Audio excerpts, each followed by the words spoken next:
నమస్తే, welcome to hash tag you. నేను మీ రాజేష్. ప్రస్తుతం ఆంధ్రప్రదేశ్లో పాస్టర్ మర్డర్, మిస్టరీ మర్డర్ కలకలం రేపుతోంది. అసలు ఎందుకు జరిగింది, ఏం జరిగింది, ఎలా జరిగింది? ఇప్పటికే తీవ్ర ఆందోళనలు జరుగుతున్నాయి పాస్టర్కి సంబంధించినటువంటి మృతికి చుట్టూత.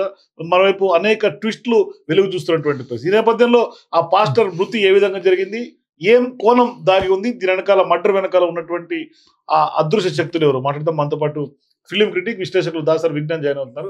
నమస్తే విజ్ఞాన్ గారు. ఏంటి సార్, పాస్టర్ మృతి అనుమానాస్పదంగా కనిపిస్తోంది. మర్డర్ అని ఖచ్చితంగా ఇప్పటికే ధృవీకరించారు. పోస్ట్ మార్టం రిపోర్ట్ కోసం కూడా వెయిట్ చేశారు. సో అసలు ఏం జరుగుతుంది అసలు?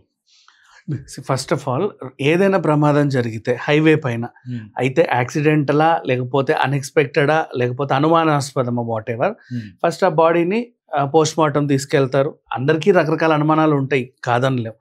పోస్ట్ మార్టం తర్వాత బాడీ మార్చురీలో ఉంటుంది. ఆ పోలీసులు ఏదో ఒక రిపోర్ట్ ఇది అని వెల్లడించేంత వరకు స్పెక్యులేషన్స్ ఆపండి. లైక్ యూనో, అంటే ఇప్పుడు బేసిక్ అయితే అనుమానాలు నాకు ఉంటాయిలే, కాదనలేము. బట్ ఏంటంటే పోలీసులు చెప్పేంత వరకైనా ఆగాలి.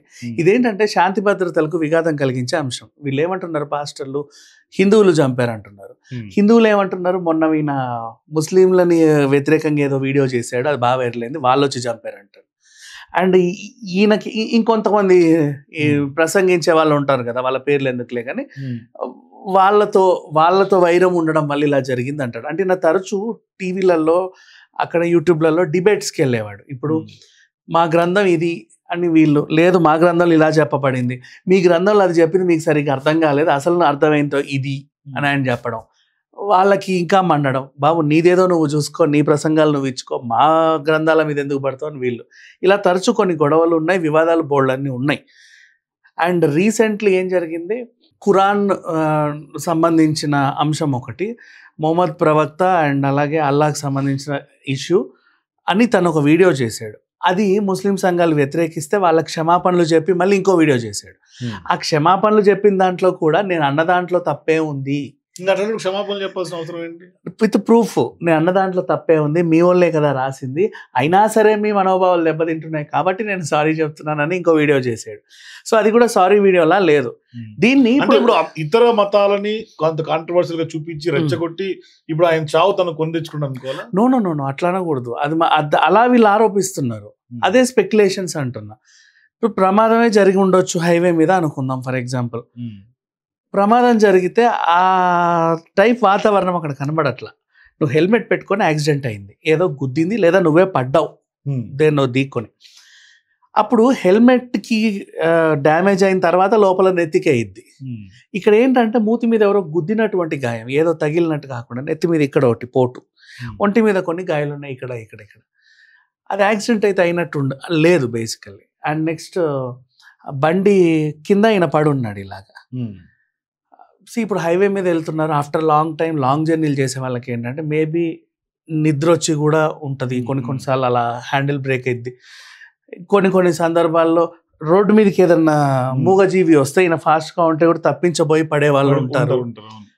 ప్రమాదం అనేది ఎలా అయినా జరుగుద్ది. కాకపోతే ఎవరో గుద్దారండని కానవాళ్ళేవు, ఎందుకంటే ఆ టైంలో అక్కడ శబ్దం రాలా. ఇప్పుడు ఈ నయారా పెట్రోల్ పంప్ నుంచి ఆ కొంతమూరు ఏరియాలో హైవే పైన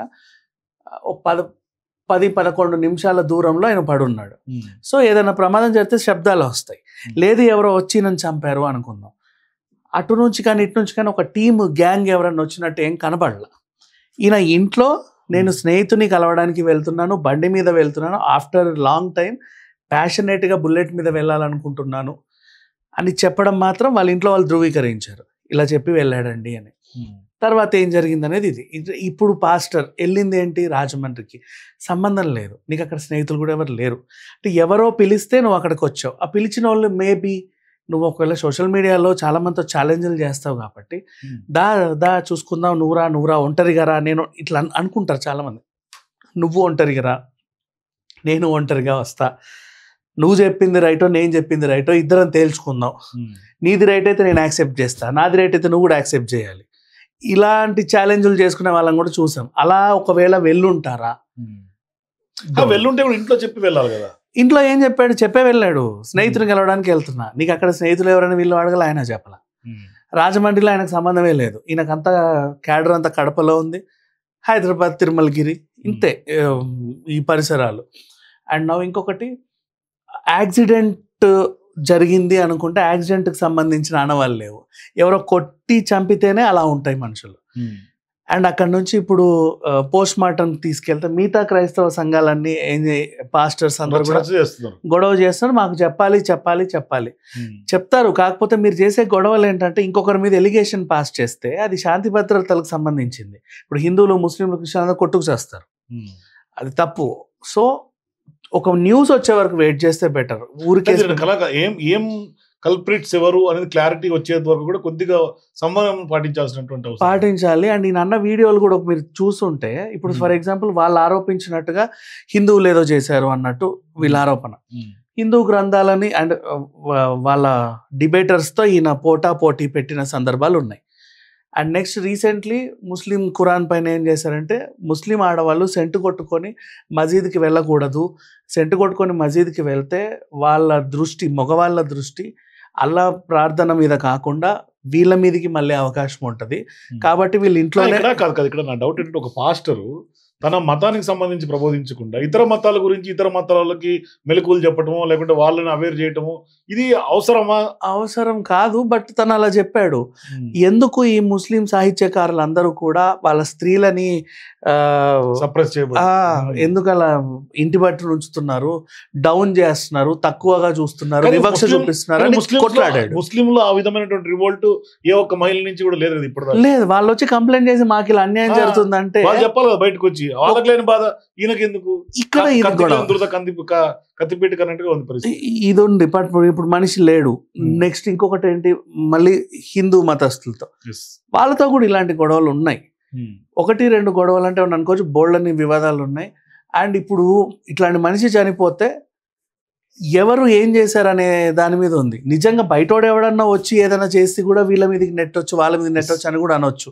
ఇప్పుడు ఇది మతం దగ్గర నుంచి పోయి రాజకీయ రంగు పులుముకుంటుంది మెల్లిగా. అదేంటిది, ఇతను టీడీపీ వాళ్ళే చంపేశారు ఎందుకంటే పాస్టర్ జగన్ మనిషి అని చెప్పి వీళ్ళు, లేదు కావాలని మా మీద బురద చల్లడానికి వాళ్ళే చేసి మా మీద వేస్తున్నారని వీళ్ళు. ఈ టైప్ ఆఫ్ అంటే స్లోగా పెరుగుతుంది. మార్చురీ దగ్గర కేపాల్ వెళ్ళి రచ్చ చేస్తున్నాడు, నాకు చూపించండి బాడీ, నేను చూడాలి ఎక్కడెక్కడ. హర్షకుమార్ ఉన్నాడు, చాలా మంది అందరు వెళ్తున్నారు. సో బ్రదర్ రఫీ కూడా వెళ్ళినట్టున్నారు. కొంచెంసేపు ఆగితే వాళ్ళు చెప్తారు కదా, ఎందుకంటే ఇది దేశ శాంతి భద్రతలకు సంబంధించినటువంటి అంశం, సున్నితమైన అంశం, దాన్ని ఎక్కువ రచ్చ చేయకుండా ఉంటే బెటర్. థ్యాంక్ యూ అండి. సో ఇది ఖచ్చితంగా పాస్టర్ మృతి వెనకాల అనేక అంశాలు, అనేక కోణాలు తెర మీదకి వస్తున్నాయి. మొత్తం మీద కొంత సంయమనం పాటించాల్సినటువంటి అవసరం కూడా ఉంది. For more videos please watch #.